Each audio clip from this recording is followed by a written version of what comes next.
بسم اللہ الرحمن الرحیم۔ السلام علیکم ورحمۃ اللہ وبرکاتہ۔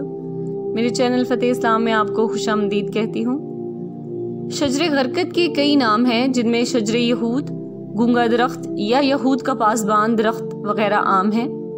غرقد ایک جنگلی درخت کا نام ہے جو خاردار جھاڑی کی صورت میں ہوتا ہے۔ مدینہ منورہ کا قبرستان جنت البقیع کا اصل نام بقیع الغرقد اسی لیے ہے کہ جس جگہ یہ قبرستان ہے پہلے وہ غرقد کی جھاڑیوں کا خطہ تھا۔ یہ درخت مدینہ منورہ کے اطراف کے صحراؤں میں بھی پایا جاتا تھا۔ غرقد درخت کو انگریزی میں باکسٹرون اور یونانی نام لیسیم سے جانا جاتا ہے۔ لیسیم کی دنیا میں تقریباً 70 اقسام پائی جاتی ہیں۔ ان میں سے لیسیم شاوی نامی قسم متحدہ عرب امارات میں کثرت سے پائی جاتی ہے۔ یہی قسم مدینہ منورہ میں بھی پائی جاتی تھی، تاہم پہلے اللہ کے رسول صلی اللہ علیہ وآلہ وسلم نے اسے ختم کروایا تھا۔ بعد میں پھر سعودی حکومت نے اس کا صفایا کروا دیا۔ یہ درخت 4-5 یا زیادہ سے زیادہ 6 فٹ اونچا ہوتا ہے۔ اسے عربی میں اسویچ کہتے ہیں۔ ابو ہریرہ رضی اللہ تعالی عنہ سے روایت ہے کہ رسول اللہ صلی اللہ علیہ وآلہ وسلم نے فرمایا، قیامت قائم نہ ہوگی یہاں تک کہ مسلمان یہودیوں سے جنگ کریں اور مسلمان انہیں قتل کر دے، یہاں تک کہ یہودی پتھر یا درخت کے پیچھے چھپیں گے تو پتھر یا درخت کہے گا، اے مسلمان، اے عبداللہ، یہ یہودی میرے پیچھے ہے اور اسے قتل کر دو، سوائے شجر غرقد کے، کیونکہ وہ یہود کے درختوں میں سے ہے۔ اس کا ایک ثبوت یہ ہے کہ انہوں نے اس حدیث مبارکہ کا بھرپور فائدہ اٹھا کر قیامت سے پہلے اور مسلمانوں سے جنگ کے دوران اس درخت کو اپنی ڈھال کے طور پر جائے پناہ بنانے کا منصوبہ بنا رکھا ہے۔ اس غرض سے جہاں اسرائیل میں غرقد نامی اس درخت کی کاشت کے لیے عوام سے فنڈز لیے جاتے ہیں، وہاں اس کو کپڑوں پر بھی نقش کیا جاتا ہے، جبکہ اسرائیل کے بعد بھارت ایک ایسا ملک ہے جو غرقد کی پناہ پر یقین رکھتے ہوئے اس کی کاشت کروا رہا ہے۔ شجر غرقد کو دجال کا ساتھی بھی کہا جاتا ہے۔ ایک رپورٹ میں انکشاف کیا گیا تھا کہ یہودیوں نے گولان کی پہاڑیوں کو فتح کرنے کے بعد وہاں غرقد کی کاشت کر دی ہے، جبکہ یہودی افغانستان میں بھی اپنے قدم جمانے کے بعد وہاں خاموشی سے غرقد کاشت کیے جا رہے ہیں۔ اسرائیل نے بھارت کو بھی اپنے ملک کی تمام بنجر اراضی پر غرقد کی کاشت کرنے کے لیے کثیر رقوم دی ہیں۔ واضح رہے کہ یہودی قوم اپنے مذہب سے زیادہ اسلام کی سچائی پر یقین رکھتی ہے۔ ان کے اسکالرز اور محقق قرآن و حدیث کا مطالعہ کر کے اپنی ترقی کی راہیں کھولتے اور مسلمانوں کی کمزوریوں پر گرفت کرتے آ رہے ہیں۔ یہی وجہ ہے کہ یہودیوں نے حدیث مبارکہ پڑھنے کے بعد غرقد کو اپنا پاسبان شجر قرار دے رکھا ہے اور اس کی کاشت کو اپنے لیے نعمت سمجھتے ہیں۔ یہودی جانتے ہیں کہ آقائے دو جہاں حضرت محمد مصطفیٰ صلی اللہ علیہ وآلہ وسلم کی زبان مبارک سے نکلنے والا ہر لفظ سچا ہے اور ہر قیمت پر پورا ہونے والا ہے۔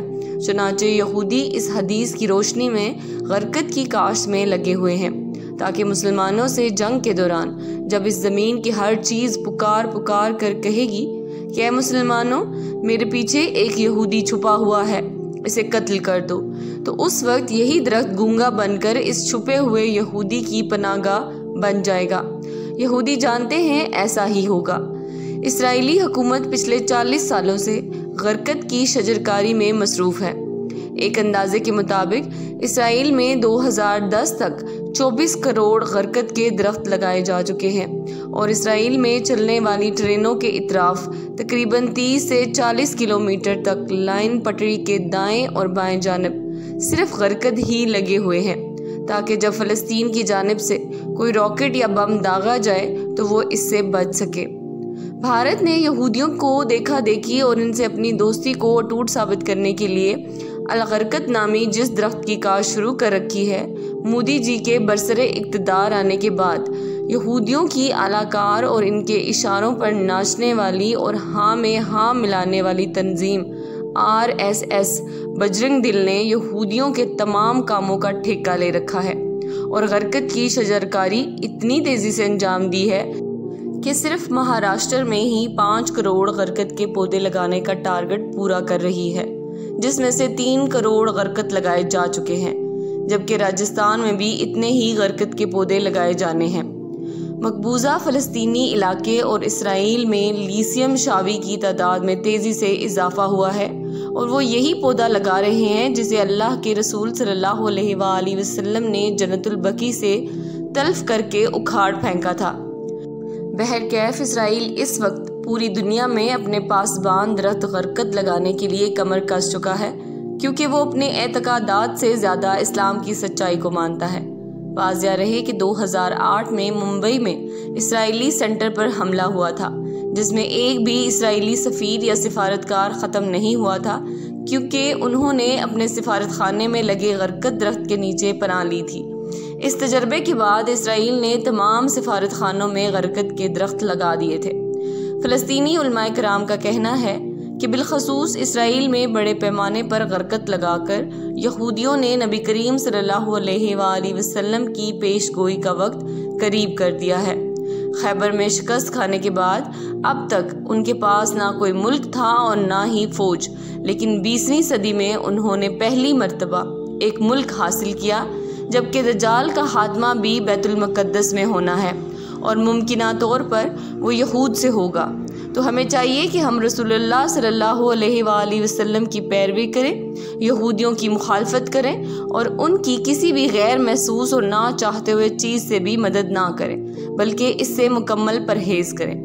اس کے علاوہ ہمیں چاہیے کہ ہم اسلامی تعلیمات سے آراستہ ہونے کے ساتھ ساتھ حالات حاضرہ سے بھی واقف رہیں، اپنے دین و ایمان کو بچانے کے ساتھ ساتھ یہودیوں اور دجالی فرقوں اور فتنوں سے بھی قرآن و حدیث کی روشنی میں بچتے رہیں، کیونکہ اسلامی ذرائع کے مطابق یہودی قوم کچھ بھی کر گزرنے کو تیار ہے، اور وہ ابھی جادو کے ذریعے پوری دنیا کے انسانوں خصوصاً مسلمانوں پر کنٹرول کرنے کی کوشش کر رہی ہے۔